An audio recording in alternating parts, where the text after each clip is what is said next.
윤석열 대통령이 오늘 오전 김문수 고용노동부 장관에게 임명장을 수여했습니다. 김 장관은 취임사에서 무거운 책임감을 느낀다면서도 기존 노사관계의 불합리한 관행을 바꿔야 한다고 강조했습니다. 노사법치의 기틀 위에 불합리한 관행을 개선하고 대화와 타협의 문화를 만들어 간다면 반드시 노동 현장에 변화가 있을 것이라고 믿습니다. 노동약자 보호법 논의를 준비하고 5인 미만 사업장에 근로기준법 적용이 필요하다고도 말했습니다. 그러면서 윤석열 정부의 노동개혁을 이어나가겠다고 밝혔습니다. 하지만 노동주무부처 장관으로서 자격 논란은 끊이지 않고 있습니다. 노조의 불법 파업에 손해배상 폭탄이 특약이라는 등 반노동적인 발언과 쌍용 자동차 노동자들에게 자살 특공제라고 하셨죠. 예, 본인들이 그런 식으로 당시에 행동한 게 많이 있습니다. 일제치하 우리 국적은 일본이었다는 발언 등 노동관과 역사관 모두 정부 공직자로서는 결격 사유라는 비판이 나오고 있습니다. 일제시대 때 나라가 없는데 전부 일본 식민지에 국적이 일본으로 돼 있지 어디로 돼 있습니까? 대한민국이 망하고 없는데 어떻게 합니까? 김 장관의 취임에 대해 노동계에서는 노동계를 파트너로 인정하고 무너진 노정관계의 복원에 나서라는 요구와 노동자 가슴에 대못을 받고 깊은 상처를 줬다며 분노의 목소리가 함께 나왔습니다. 김문수 장관은 이번 정부 들어 국회 인사청문보고서 채택 없이 임명된 27번째 장관급 인사입니다. 김 장관은 다음 주 월요일 국회 예산결산특별위원회를 시작으로 취임식 이후 첫 공식 일정에 나섭니다. MBC 뉴스 김세영입니다. 지난주 외교부는 1910년 한일 병합은 무효라는 입장을 광복회에 전달했습니다. 일제치하 우리의 국적은 대한민국이라는 원칙을 다시 확인한 겁니다. 그런데 이후에도 우리 정부의 입장을 부정하는 듯한 발언이 윤석열 정부 안에서 계속 나왔습니다.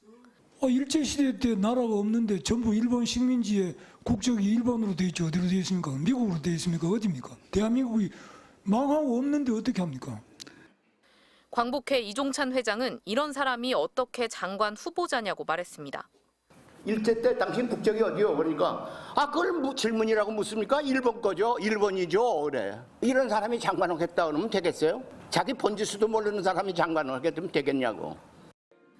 강도가 빼앗은 것이 강도의 것이 될 수 없듯 빼앗긴 국권은 원래 우리 것인데 윤석열 정부 고위 공직자들이 당연한 사실을 헷갈리고 있다고 했습니다.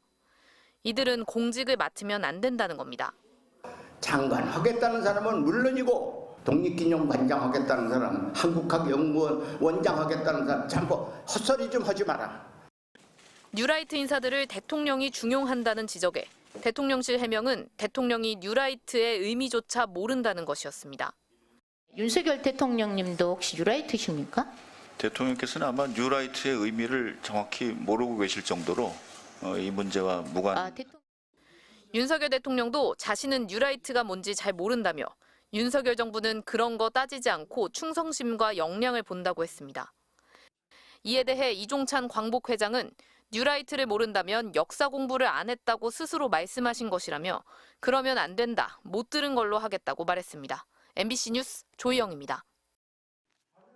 김영석 독립기념관장을 둘러싼 뉴라이트 역사관 논쟁은 사상 처음으로 광복절 기념 행사를 2개로 쪼개놨습니다. 윤석열 대통령은 기자회견에서 김 관장의 임명 과정에 대해 설명했습니다.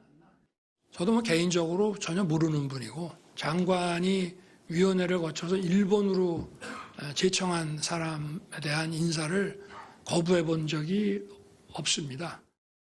김 관장뿐 아니라 이진숙 방송통신위원장, 김문수 고용노동부 장관, 신원식 국가안보실장까지 최근 정부 인사를 두고 뉴라이트 역사관 논란이 끊이지 않은 데 대해선 인사 기준은 뉴라이트 여부가 아닌 국가에 대한 충성심과 역량이라며 뉴라이트가 뭔지 모른다고 답했습니다.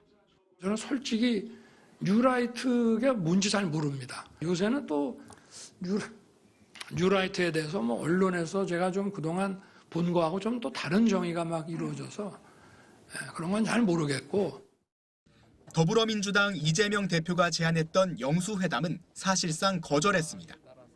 국회가 정상적으로 기능해야 하지 않겠냐, 해야 할 본연의 일을 해야 하지 않겠냐며 깊이 생각해보겠다고 한 겁니다. 지금의 이 국회 상황이 뭐 정치를 시작하면서부터가 아니라 제가 살아오면서 처음 경험하는 상황이기 때문에 지난 광복절 경축사에서 언급했던 반국가 세력이 누구냐는 질문도 나왔습니다.